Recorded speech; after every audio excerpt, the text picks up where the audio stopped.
जय हिंद, जय संपूर्ण क्रांति, जय सुभाष, जय प्रकाश। कुछ खबरों के साथ आपके दरबार में हाजिर हो गया इन प्रकाश। आज इलाहाबाद में छात्रों और सुरक्षा गार्डों के बीच झड़प हो गई। तो इलाहाबाद विश्वविद्यालय में लगभग 200 गार्डों ने छात्रों पर फायरिंग कर दिया, लाठीचार्ज किया, पथराव किया। उसमें एक छात्र विवेकानंद पाठक, उसका सर फट गया और भी कई लोगों को चोट आई हुई है। उसके बाद फिर वहां के जिलाधिकारी संजय खत्री वह पहुंचे अपने भारी पुलिस बल के साथ में और व्यवस्था को देख रहे हैं, नियंत्रित करने का प्रयास कर रहे हैं। जनता दल आई इंद कुमार गुजराल के प्रदेश अध्यक्ष ने मिर्जा इश्तियाक खान ने इसका विरोध करते हुए निंदा किया है इस घटना की और दोषियों को दंडित करने की मांग किया हुआ है। ये रहा।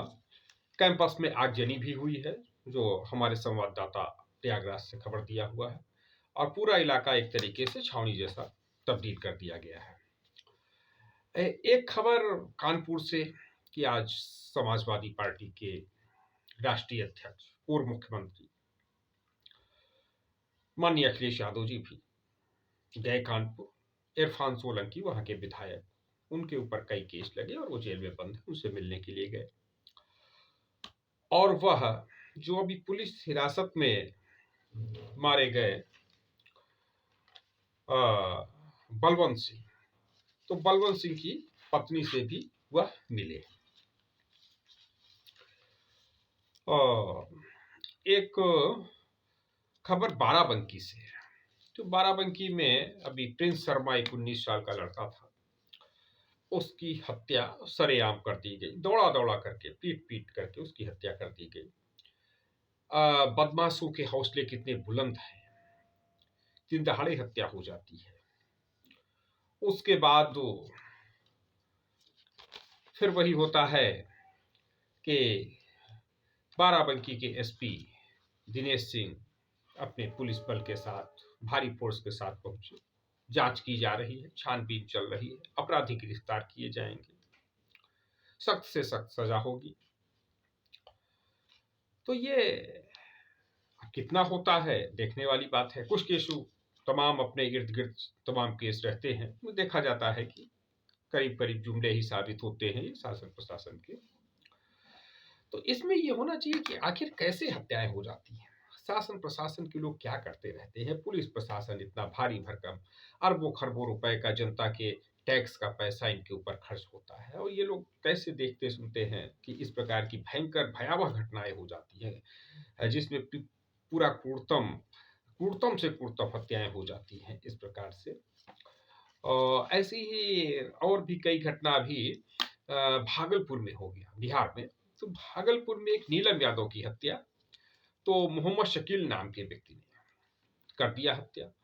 तो अब ये जो है, इसमें कुछ पैसे का लेन देन ऐसा स्थानीय पुलिस ने बताया, पुलिस प्रशासन ने, तो भागलपुर के।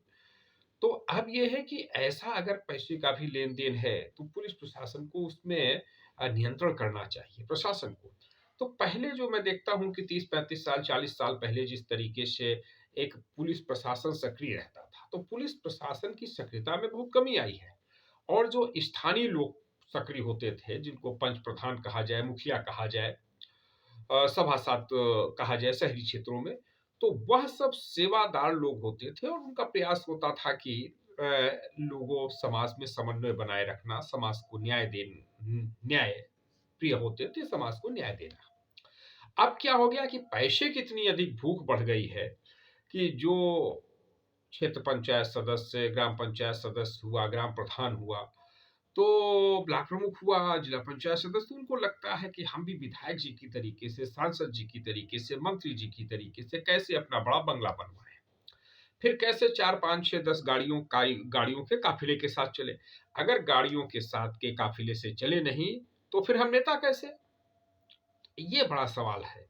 तो पैसे के लिए बड़ी तत्परता कि भई मकान होना चाहिए, जिला स्तर पे मकान होना चाहिए, फिर कमिश्नरी स्तर पे मकान होना चाहिए और फिर राजधानी में मकान हो, फिर प्रदेश की राजधानी में मकान, फिर देश की राजधानी दिल्ली में मकान हो। तो ये जो है एक जो अरबपति, खरबपति बनने की होड़ है और गलत तरीके से। अरबपति, खरबपति बनना कोई बुराई नहीं है, लेकिन सही रास्ते पर चलकर। तो ये अपराध के रास्ते पर चल रहे हैं।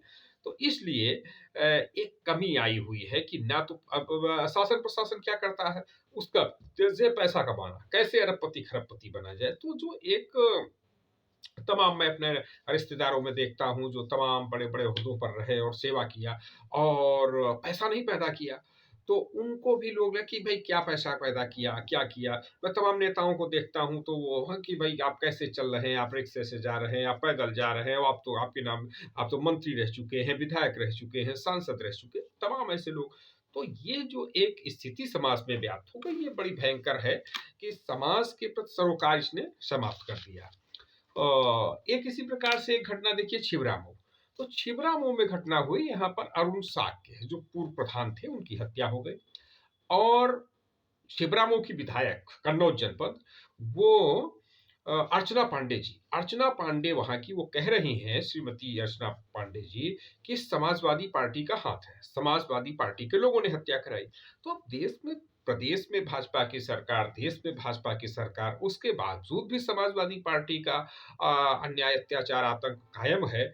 तो यह तो भाजपा के लिए चुल्लू भर पानी में डूब मरने की बात है। फिर रोकना चाहिए। जब आपकी विधायक कह रही है कि सपा के ये उसके लिए जिम्मेदार हैं, उसके गुनहगार हैं, तो भाजपा सरकार को उसके खिलाफ कार्यवाही करना चाहिए, लेकिन नहीं हो रहा। जुमलेबाजी हो रही है पूरी तरीके से। लेकिन एक बात ये है कि जो अति पिछड़ा समाज है उसमें भय व्याप्त है, उसको लग रहा। और भय भाई भारतीय जनता पार्टी को कौन लाया? भारतीय जनता पार्टी को यही अति दलित, अति पिछड़ा, अल्पसंख्यकों का एक ग्रुप, बहुत छोटा सा ग्रुप, वह भी लेकर के आया। पूरा श्रवण समाज लेकर के आया भाजपा को। लेकिन सबसे बड़ी उसमें भूमिका रही अति पिछड़ों की, जो एक बिरादरी विशेष का उन्होंने अन्याय, अत्याचार देखा, आतंक देखा, उससे डरे थे, सहमे थे कि थाने में एक आदमी की जो है तैनाती, थाने में जो फैसला करने वाले थे, थानाध्यक्ष तमाम मसलों पे रोक देते थे कि भाई थानाध्यक्ष को नहीं करना है, ये काम फला करेंगे। तो ये जो एक स्थिति हो गई कि तमाम थानों में जो है बैठ करके एक जात के लोग फैसला करने लगे, एक जात। तो उससे जो जनता में भय आया कि भाई कानून व्यवस्था रही नहीं गई, यहाँ पर तो सिर्फ जातिवाद हो रहा। और 32 से एमएलसी बनाए जा रहे हैं, 32 में 16 जो है एक जाति के बना दिए गए। तो वो जाति से ऊब करके ये लोग भाजपा के साथ गए और अब फिर उन्हीं का आतंकवाद अगर हो गया तो फिर भाजपा से लोग उबे हैं, भारतीय जनता पार्टी से लोग। इसीलिए आज जो है तमाम जो अनुसूचित जाति हुआ, अति पिछड़ा हुआ, अल्पसंख्यक वर्ग हुआ और सवर्ण समुदाय का बहुसंख्यक वर्ग आज भारतीय जनता पार्टी से नाराज है, दुखी है कि हमने क्या सोच के वोट दिया था भाजपा को और क्या हो गया। फिर वही ब्रजेश पाठक जैसे लोग आ गए, नरेश अग्रवाल जैसे लोग आ गए जिनके खिलाफ हम थे, वही जयप्रकाश रावत, वही अशोक रावत जैसे लोग आ गए, वही जुगुल किशोर जैसे लोग आ गए, वही भगवती प्रसाद जैसे लोग आ गए। तो यह जो है स्थिति चल रही है। तो अब देखना है कि शिवरामुख इसमें क्या हो पाता है। तो जब इटावा का वो मैनपुरी का आया, तो मैनपुरी में जो है रघुराज साके को प्रत्याशी बना दिया गया। तो साके समाज के भाजपा के साथ जुटा अपने साके प्रत्याशी को देख करके। लेकिन अब जो वहां पर जो है दूसरी पार्टी समाजवादी पार्टी, तो उसके बीच में वो जो है काफी डरा सहमा हुआ।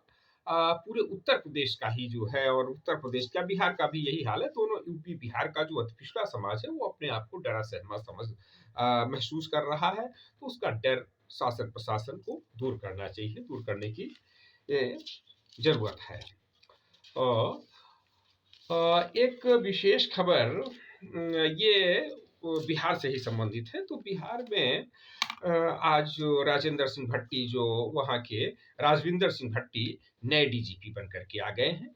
तो उन्होंने चार्ज संभाल लिया है। और एसके सिंघल, उन्होंने आज प्रेस कॉन्फ्रेंस भी किया वहाँ पटना में, और वो अब सेवानिवृत्त हो गए।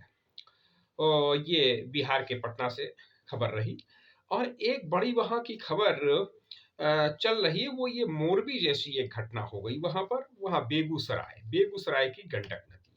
तो उस गंडक नदी में 206 मीटर लंबा, 8 मीटर चौड़ा और 14 करोड़ रुपए से पुल बनकर के तैयार हुआ, अभी उद्घाटन भी नहीं हुआ था, और वो गंडक नदी में भरभरा के गिर गया। तो इससे वहां की सरकार की भी बड़ी आलोचना हो रही है। इस्तीफे, एक तो प्रकरण शराब का चल ही रहा था कि शराब को लेकर के इस्तीफा मांगा जा रहा है नीतीश कुमार जी से, और अब ये बेगूसराय की घटना ने और उसमें आग में घी डालने का काम किया है। एक घटना साहिबगंज है, तो साहिबगंज में झारखंड में है, रूबिका पहाड़िया नाम की लड़की थी, आदिवासी समाज की। तो उसके साथ दिलदार अंसारी, उसने उसको अपने प्रेम जाल में फंसाया। प्रेम जाल में फंसाने के बाद उसको भी जो है उसी प्रकार जैसे लखनऊ में गौरी श्रीवास्तव की हत्या की गई थी, टुकड़ों में काट डाला। श्रद्धा गुप्ता हत्याकांड हुआ दिल्ली का, इस प्रकार से। तो उसी प्रकार से उसने इलेक्ट्रिक कटर इलेक्ट्रिक कटर से, आप समझिए, उसके शरीर के टुकड़े टुकड़े कर दिया दिलदार अंसारी ने। अब वो हिंदू मुस्लिम करने वाले लोग कर रहे हैं, लेकिन अब ये ऐसे जघन्य अपराध क्यों हो रहे हैं? शासन प्रशासन क्या कर रहा है? क्या कोई समीक्षा नहीं कर रहा है?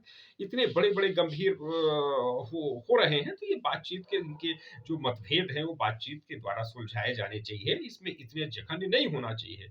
तो शासन प्रशासन का जो नियम है कि भाई हफ्ता 10 दिन में जो है क्षेत्र में जाना, अधिकारियों का महीने भर में मीटिंग लेना, अब वैसे तो मीटिंग रोज होती रहती है, लेकिन जो है समीक्षात्मक अच्छे दृष्टि से शासन प्रशासन को मुस्तैद बनाए रखने के लिए, जनता के प्रति जवाबदेही के लिए इस प्रकार से होना चाहिए।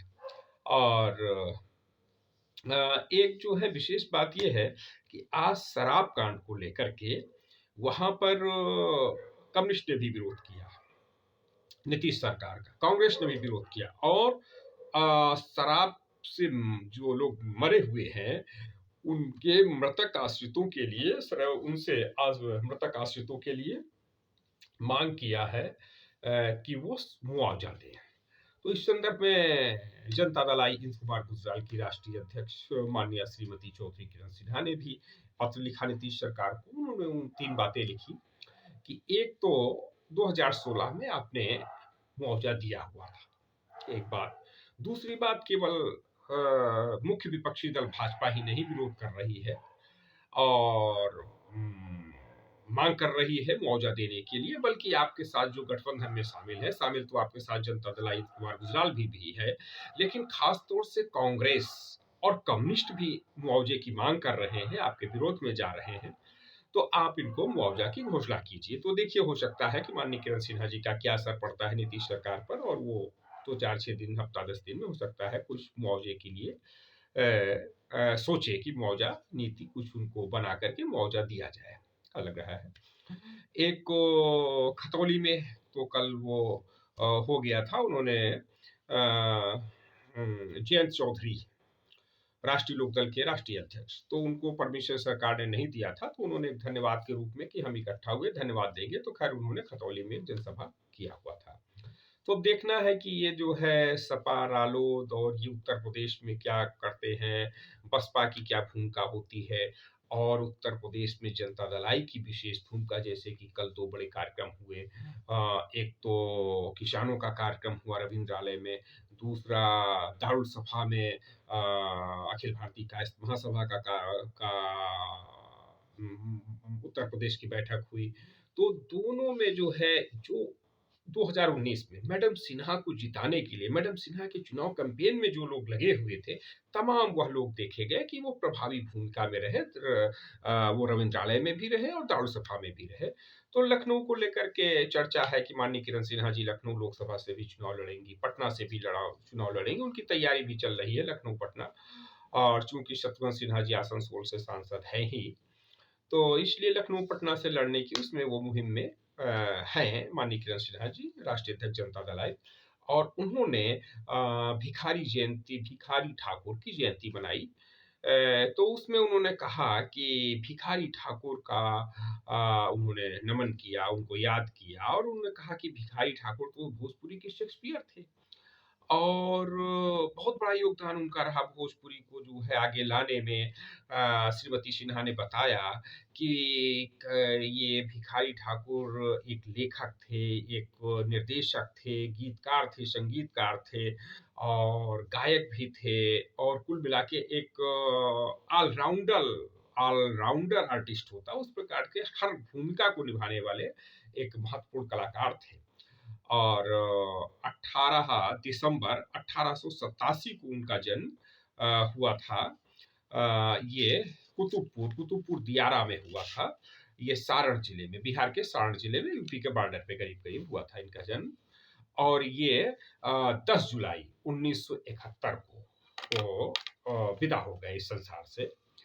तो भिखारी ठाकुर जी का जो है और उनका गैर बराबरी को लेकर के बड़ा संघर्ष किया। उन्होंने कहा कि भिखारी ठाकुर का जो भारत रत्न लोक नायक जयप्रकाश नारायण का कॉन्सेप्ट जो संपूर्ण क्रांति रहा, वो काफी कुछ उसमें भिखारी ठाकुर से प्रेरित रहा। भिखारी ठाकुर का जो था गैर बराबरी के खिलाफ जब संघर्ष कर रहे थे, उनका गीत उन्होंने गुनगुनाया। माननीय किरण सिन्हा जी ने उन्होंने कहा कि जैसे हमरे लड़का भैंसी चरई हैं और उनके लड़का जमींदार तालुकेदार होला। तो इस प्रकार से था कि एक तरफ जो है, जो इस देश का 85% तबका है, उसके बाल बच्चे लड़के केवल जो है उनको शिक्षा नहीं मिलेगी, चिकित्सा नहीं मिलेगा, स्वास्थ्य नहीं मिलेगा, सुरक्षा में नहीं मिलेगा, रोजगार नहीं मिलेगा, संपत्ति में अधिकार नहीं मिलेगा।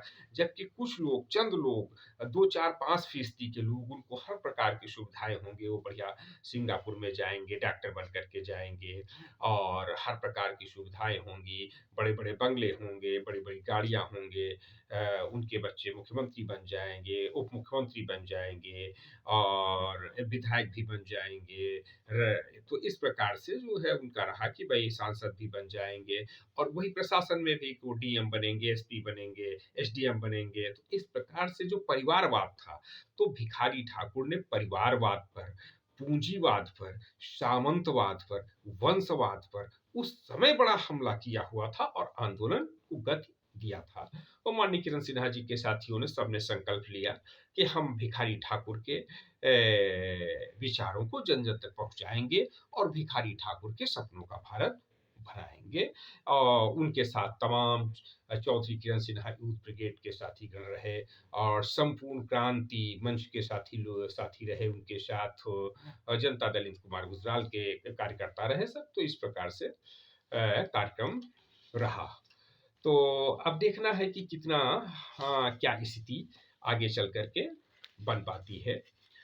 तो ये इस चूंकि अब सबसे बड़ी बात है कि जिस तरीके से अपराध बढ़ रहा है, भ्रष्टाचार बढ़ रहा है, तो उस पर अंकुश लगाने के लिए भारत रत्न लोक नायक जयप्रकाश नारायण की संपूर्ण क्रांति कहती, आर्थिक क्षेत्र में क्रांति, आध्यात्मिक क्षेत्र में क्रांति, शैक्षिक क्षेत्र में क्रांति, सामाजिक क्षेत्र में क्रांति, सांस्कृतिक क्रांति क्षेत्र में क्रांति, प्रत्येक स्तर पर क्रांति होना चाहिए। क्रांति माने बदलाव होना चाहिए, विकास होना चाहिए, तभी इस देश का भला होगा, समाज का भला होगा।